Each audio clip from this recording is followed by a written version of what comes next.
tell us your name and what you're known for. Uh, my name is Bill Sienkiewicz, William Boleslav Felix Robert Sienkiewicz, actually. And what I'm mostly known for is having the name that is probably the most mispronounced in comics.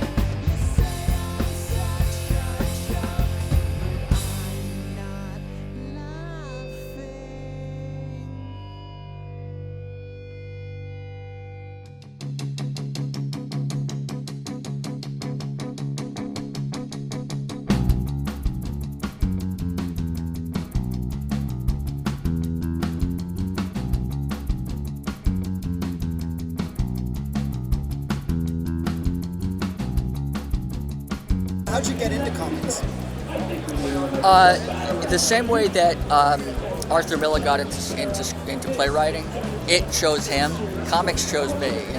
I started doing comics when I was a kid. I was like 5 years old. I was doing sequential art on the walls with my mother's lipstick, and and I remember in grammar school, my fifth grade teacher was Nell Harper. I still remember her name. She was like a surrogate mom to me and very, very supportive. She was, without her, I think that because my own mom was basically, it's like when my teacher said at the parent PTA, the conferences or whatever, it's like, Bill draws all the time. My mother said, yeah, I know, I really wish you would stop that. I was raised in the country, farms and really no artist, out there to speak of. I mean, there was only one artist I ever knew of who was an animator for Disney that I met when I was in high school, and very supportive, and I met him through my art teacher. But most of the people, they were just hardworking, salt of the earth kind of folks, and and for me to do comic books in the middle of this, plopped into the middle of his cornfield, I sort of felt like, the Polish version of Kal-El. You mentioned that you were in art school. Right. What kind of art were you doing? I was actually learning about illustration and and fine art, because the school was an art school, and it was advertising, illustration, and fine art. First year was a basic general curriculum.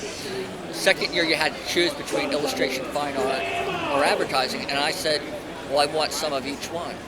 And they said, well, you can't do that. Don't let people tell you that fine art is not commercial, because there were these schools of thought in the school that were it was like divisions of, like the Golan Heights of the class. There were, not to make light of the situation in Israel, but I mean, it was literally like that kind of not just a bifurcation, but a trifurcation between strategies like caste system, like, oh, you're an illustrator, and we're in fine art, and I'd have to say to them, I'd say, like, who are you kidding? I mean, you will change your work based on whether someone will want to buy your piece based on the fact that your color scheme matches their drapes. It's like, that's how beholden to fine art and self-expression you are. I mean, if I want to be a whore, at least I'm going to admit it. I was a real smug little prick, I mean, it's like I had this really weird mix of more like insecurity, but I also had a lot of drive and ambition, and I didn't think but I just kept wanting to get better.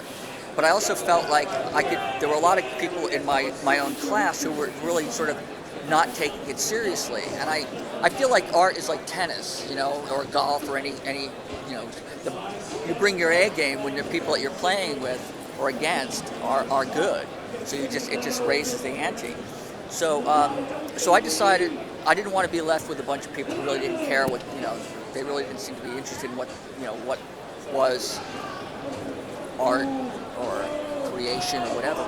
So I decided I was going to put a portfolio together, and I put a portfolio together that looked basically like my version of Neil Adams. I think I just turned 20. I think I'd been 20 for about, 15 days. It's a completely different world now. I mean, you could see here how large this is. The way that, to go into business, I didn't even have an appointment to go up. I showed up in a, basically entirely petroleum-based suit, Which company? I went to D.C. I went up to Continuity. Vinnie Coletta, who was the ersatz art director at the time, or submissions editor, he finally let me in. And the only reason they finally let me in is that I didn't have an appointment. I sat on the couch in the lobby. And what they did was they said, said, Vinny, we'll see you now. And Vinny, actually, he said, I can hire you, but we're going through a major house cleaning. You'll be out of work. I'm going to call up Neil Adams. And it was literally like dominoes. He called Neil. I went over to continuity. I met Neil, like my God, first day. He really loved my stuff. He called up Jim Shooter at Marvel, and Jim was, like very, very wonderful, and basically I walked there hoping to get like a cover or a pin-up or at least a look through.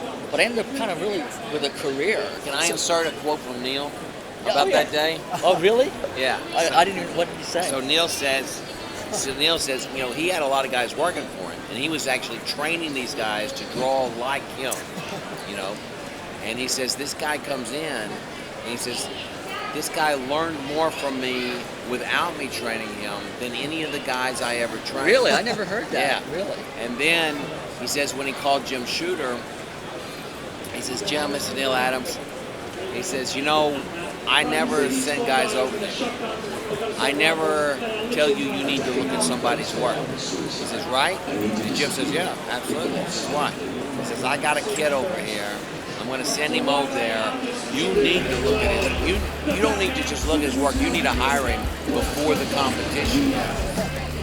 Wow, that's wild. I never knew that.